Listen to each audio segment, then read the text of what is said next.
Well, I just realized that I increased the average age of speakers by 20 years just now. Good evening and namaste. This is not the namaste of your yoga teacher. This is the real deal, as in, hey, what's up? My name is Sheoran. I'm the Vice President of Global Development at ETR. It's a nonprofit that's based out of Oakland. And part of my work is designing innovative solutions for young people's health and wellness using new media and technology in the US and globally. Thank you for having me here today. As I was preparing for this talk, I was struggling to figure out a way to share with you some of my honest opinions and also be somewhat inspirational in my talk today. And I got to a place of compromise where I want to start by maybe doing a reality check and bursting some bubbles and making a couple of statements. The first statement, not really something that is new for you all or for me, which is America is no longer at the top. The American dream is not available to many of us. The second statement is more personal, which is that I've personally made an art form of being at the wrong place at the wrong time all my life. You ask, what does that really mean? So I'll take you back many, many years. Growing up in India, it was a time where we only had two types of cars that would break down all the time. My favorite soda pop was Thumbs Up. It was delicious and completely flat.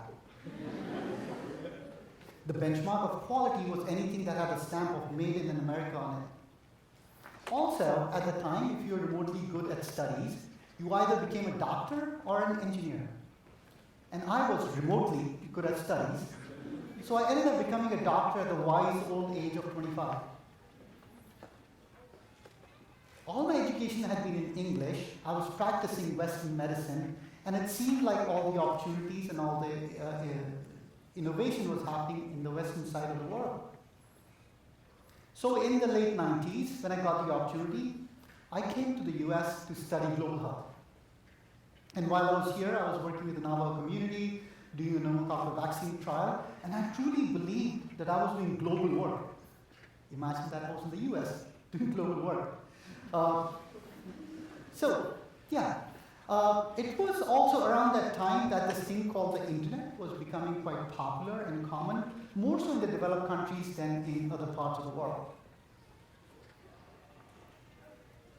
Fast forward 20 years. My work has taken me all over the world, and I've had many successes and failures, right? But something has changed. The script has flipped.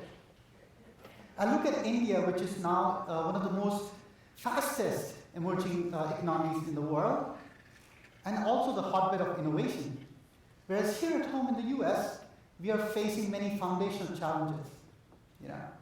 Income inequality, the fact that a handful of billionaires control the majority of our wealth, and a leader that struggles to talk in full sentences and thinks that kofefe is an actual word. Also not too far away from here are the big tech giants. Twitter, which has unfortunately been at the center of the disinformation campaign and fake news. But don't get me wrong, these tech giants have also been at the forefront of creating democratization of information and seeding innovation all over the world. As all of this plays around us, there are major crises that are happening in different parts of the world that reflect some of what's happening here in the US. The rise of the nationalist movements, the loss of human rights, the reemergence of diseases that we thought that we had controlled or eliminated in some cases. All of you are probably aware of the measles outbreak in New York, the reemergence of multi-drug resistant tuberculosis in many parts of the world. And of course, the fight against man-made climate change has suffered significantly the last couple of years. So for all of you Game of Thrones fans out there, winter is coming.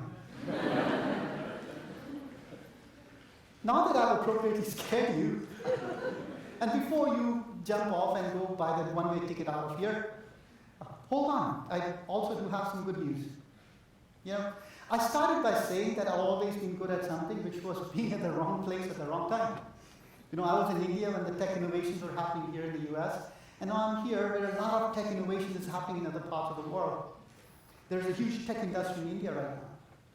But then something changed in the last decade that's finally allowing me to be at the right place at the right time. And that's technology, the power of technology that lives in the palm of your hands, your cell phone, your mobile phone. You know, a lot of professors and teachers, when the students come into the class, they tell them, put away your phone, silence it, turn it off. When I teach classes, I tell my students, take out your phone. Use it, because we'll be talking about design, we'll be talking about technology, we'll be talking about innovation. Right? And I also tell them, or ask them, to take selfies with me. Because one day I do want to break the internet. So watch out, Kim Kardashian, I'm coming for you. Over the span of my career, I've mostly been a student as well, starting in med school and doing global health, and more recently technology, and it's finally given me the power to be at the right place at the right time. Whether it be working with a young woman in Honduras to give her the tools to her mobile phone to protect her from violence, or working with young people in Rwanda to give them access to contraception and career development at the same time. But what's even more interesting is that these are some of the challenges that we are trying to address back here at home in the US.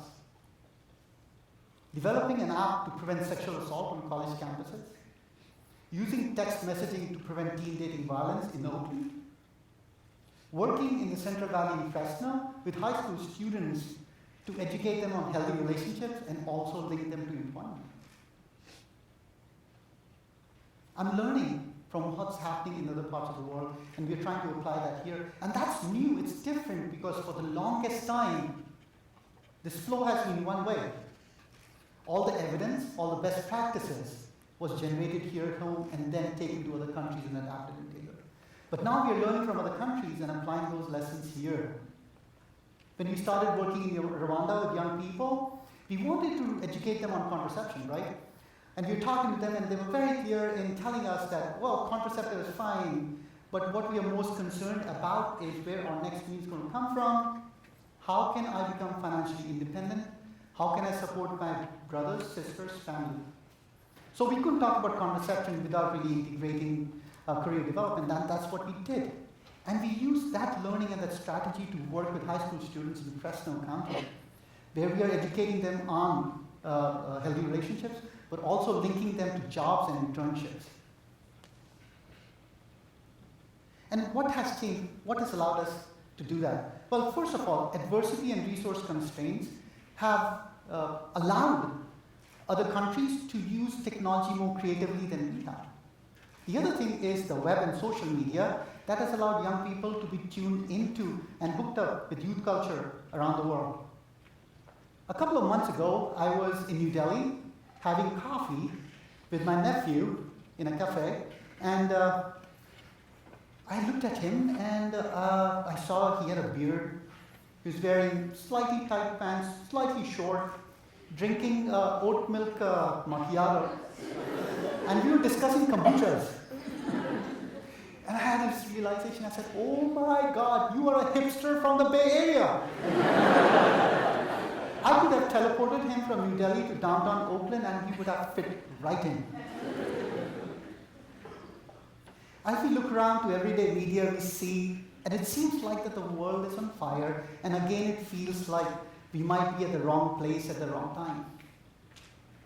But now we do have the power of technology that allows us to make now the right time and here the right place.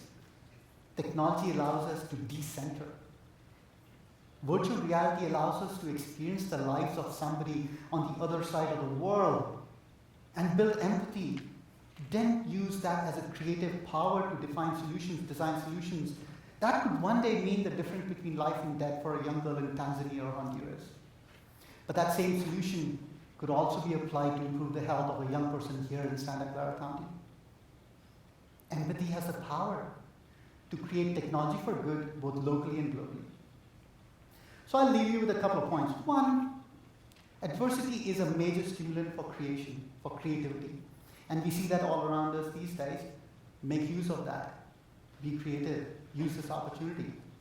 The second thing is that for the longest time, your opportunities for growth, for career development, were highly dependent on where you lived. But that's not true anymore. No matter where you live, learn, or play, there is no limit to what you can do. Sitting right here in Santa Clara, we can have a fantastic career in technology and health that has a global span to it, and address emerging challenges no matter where in the world they might be coming up in. In keeping with the theme for this part of the conference, I encourage you to set sail. Thank you, and best of luck.